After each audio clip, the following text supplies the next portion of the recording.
Hello दोस्तों, नमस्कार। आप सभी का हमारे चैनल बायोलॉजिकल फैक्ट में आज बहुत बहुत स्वागत है। कैसे हो आप सभी, बताइएगा ज़रूर। उम्मीद करते हैं कि आप अच्छे होंगे, स्वस्थ होंगे, मस्त होंगे। चलिए आइए, आज के टॉपिक हमारा एक न्यू टॉपिक की ओर आपको ले चलेंगे आज हम। और उस टॉपिक का नाम है सस्टेनेबल डेवलपमेंट। उस टॉपिक का नाम है सस्टेनेबल डेवलपमेंट। मीन्स इसे इन हिंदी कहते हैं सतत विकास।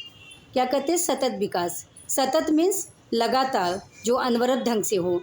और इसके और भी नाम है सस्टेनेबल डेवलपमेंट या सतत विकास, या इसे कहते हैं पोषणीय विकास।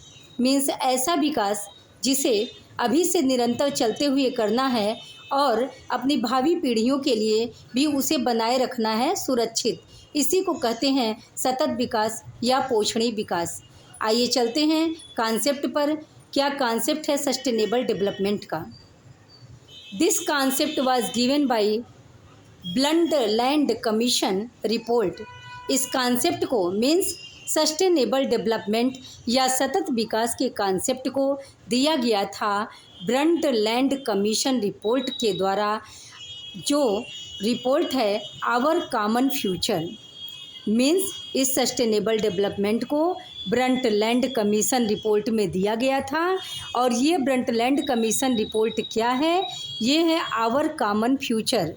मीन्स अपनी भावी पीढ़ियों के फ्यूचर पे ध्यान देते हुए एक निकाला गया कि आवर कॉमन फ्यूचर, कि हमारा साधारण भविष्य क्या अभी है और आगे की पीढ़ी का क्या होगा, उसी चीज़ को क्लियर किया गया इसमें our common future in 1987। Means 1987 में आवर कॉमन फ्यूचर में ब्रंटलैंड कमीशन रिपोर्ट के द्वारा ये कॉन्सेप्ट सस्टेनेबल डेवलपमेंट या सतत विकास या पोषणीय विकास को दिया गया था। और ब्रंटलैंड कौन है? ब्रंटलैंड नॉर्वे के पूर्व प्रधानमंत्री थे। तो उन्हीं ब्रंटलैंड कमीशन की रिपोर्ट के अनुसार आवर कॉमन फ्यूचर 1987 1987 ईस्वी में इस कॉन्सेप्ट को, यहाँ से इस कॉन्सेप्ट की शुरुआत हुई थी सस्टेनेबल डेवलपमेंट या सतत विकास या पोषणीय विकास। आइए देखते हैं सस्टेनेबल डेवलपमेंट की क्या डिफिनीशन है, क्या परिभाषा है हमारे सस्टेनेबल डेवलपमेंट या सतत विकास की। Sustainable development is the practice of meeting our current needs for food, resources and shelter.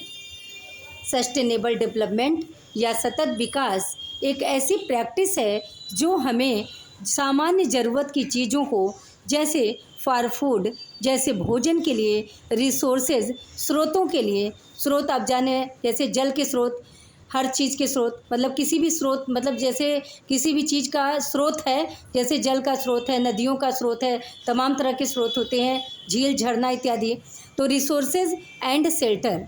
Shelter means शरण, मीन्स रहना।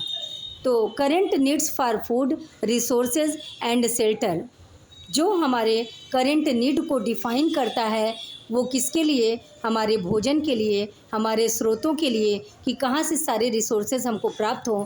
एंड हमारे शेल्टर के लिए, मीन्स हमारे शरण के लिए, रहने के लिए, लिविंग के लिए। Without compromising the ability of future, बिना फ्यूचर की एबिलिटी को कंप्रोमाइज़ किए, generations to meet their own need, उनकी नीड को पूरा करना, उनकी ज़रूरतों को पूरा करना हमारी जो है एक मतलब क्लियरिटी है, हमें करना होगा। Sustainable development is the practice of meeting our current need for food, resources and shelter without compromising the ability of future generations to meet their own needs. Means हमारी ऐसी ज़रूरतें जो हमारी प्रारंभिक है, इनिशियल है, जो ज़रूरी है, जैसे फूड हुआ, रिसोर्सेज हुआ, शेल्टर हुआ, ये सारी ज़रूरतें हमारी भी पूरी हों और आगे आने वाली जो हमारी पीढ़ियां हैं उनके लिए भी वो स्रोत, वो भोजन और वो शेल्टर की कमी न पड़े, इसके लिए यहाँ पर बात की गई है। टोटल यही अर्थ है सस्टेनेबल डेवलपमेंट या सतत विकास का या पोषणीय विकास का। मीन्स ऐसा विकास हम करें जिससे पोषण स्तर बढ़े, मतलब हम भी जीवित रह सकें और आने वाली पीढ़ियां भी आराम से जीवित रह सकें। यही इस पोषणीय विकास या सतत विकास का अर्थ है। आइए देखते हैं सस्टेनेबल डेवलपमेंट के अंतर्गत किन बातों पे विशेष ध्यान दिया गया है। तो 3 स्तंभ हैं जिन पर मुख्य रूप से सतत विकास में फोर्स किया गया है, बल दिया गया है। It focuses on balancing long term.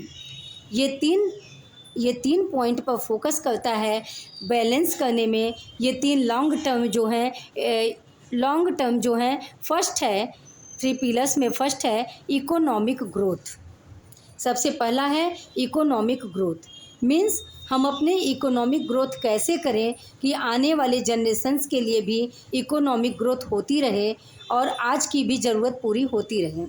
तो इसमें इकोनॉमिक समृद्धि की बात की गई है, आर्थिक विकास की बात की गई है। एंड सेकंड है इन्वायरमेंटल प्रोटेक्शन। सेकंड है जो सबसे बड़ा मुद्दा आज का है इन्वायरमेंटल प्रोटेक्शन।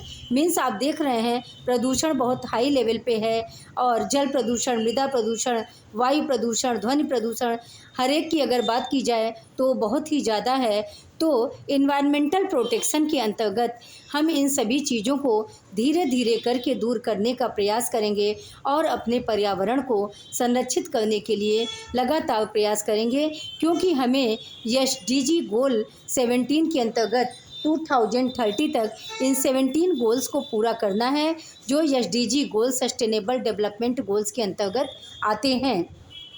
थर्ड पॉइंट है सोशल वेलबींग। सोशल वेलबींग के अंतर्गत जैसे कि इक्वलिटीज़, जैसे कि किसी का मतलब वेतन हो, इक्वल हो, समान हो। ऐसा नहीं है कि मेल और फीमेल है तो अनइक्वल रहे, समान हो। और हम सामाजिक रूप से अपना जीवन कैसे बिता सकें, कोई भी इंसान हो, सबको जीने का अधिकार है, सबको खाने पीने रहने का बराबर अधिकार है। तो इसी सोशल वेलबींग के अंतर्गत हम हर चीज़ों का अध्ययन करते हैं जो हमें सामाजिक रूप से प्राप्त होता है, जो हमें सोसाइटी से प्राप्त होता है। आइए देखते हैं ये 3 पिलर्स थे economic growth, environmental protection and social wellbeing. कुल मिलाकर जो 17 गोल्स की बात की गई है सस्टेनेबल डेवलपमेंट या सतत विकास के अंतर्गत, तो इन्हीं पर मेन फोर्स किया गया है कि कैसे हम अपने इन्वायरमेंटल को संरक्षित कर सकें, कैसे हम अपनी इकोनॉमिक ग्रोथ को बढ़ा सकें और कैसे हम समाज में अच्छे ढंग से रह सकें, ताकि हमारी भावी पीढ़ियां भी अच्छे ढंग से रह सकें, उन्हें भी रिसोर्सेज की, फूड की और शेल्टर की किसी भी चीज़ की कमी ना हो। आप देखे होंगे कि लगातार नगरीकरण की स्थिति में पेड़ पौधे बहुत ज़्यादा काटे जा रहे हैं, तो इन्हें काटने के बजाय और पेड़ पौधे लगाए जाने चाहिए। जैसे नगरीकरण के अंतर्गत आप देखे होंगे सड़कों के बीच में काफ़ी मतलब पेड़ पौधे लगाए जा रहे हैं, तो ये पर्यावरण जागरूकता के अंतर्गत हो रहे हैं, क्योंकि इन्हें हमें एसडीजी गोल के अंतर्गत 17 गोल्स को 2030 तक प्राप्त करना है। एंड आगे देखिए, हम आपको बताते हैं कि ग्लोबल रैंकिंग में सस्टेनेबल डेवलपमेंट या सतत विकास में हमारे भारत की क्या स्थिति है। तो global ranking, India is ranked 99 out of 167 countries in 2025 in sustainable development report. Sustainable development report में या सतत विकास रिपोर्ट में 2025 में 167 देशों की सूची में हम मीन्स इंडिया को ग्लोबल रैंकिंग में 99th स्थान पर रखा गया। मीन्स 167 देशों की कैटेगरी में इंडिया की रैंक जो है वो 99 है। तो इस प्रकार से हमारी ग्लोबल रैंकिंग पहले से कुछ काफ़ी सुधार हुई है, लेकिन अभी इसको बहुत सुधार की ज़रूरत है। तो क्योंकि इंडिया की जो रैंक है वो 99 है और 167 देशों की कैटेगरी में है, 2025 की ये रिपोर्ट है। तो ये सस्टेनेबल डेवलपमेंट की रिपोर्ट के अकॉर्डिंग ये सूची निर्धारित की जाती है, उसमें ये ग्लोबल रैंकिंग होती है, उसी के अकॉर्डिंग इंडिया की ये रैंक है। तो कल हम आपको इसके बाद 17 जो गोल्स हैं, जो एसडीजी 17 गोल्स हैं, उसके बारे में हम आपको डिटेल से बताएंगे। आज के लिए स्टार्टिंग सस्टेनेबल डेवलपमेंट या सतत विकास का पॉइंट बस इतना ही। कल मिलते हैं दोस्तों। अच्छा लगे हमारा चैनल तो आप प्लीज़ इसे सब्सक्राइब, लाइक और शेयर ज़रूर करिए और हमारे चैनल को पाने के लिए डेली अपनी क्लासेस लेते रहिए। Thank you. Good afternoon. Bye bye. Have a nice day.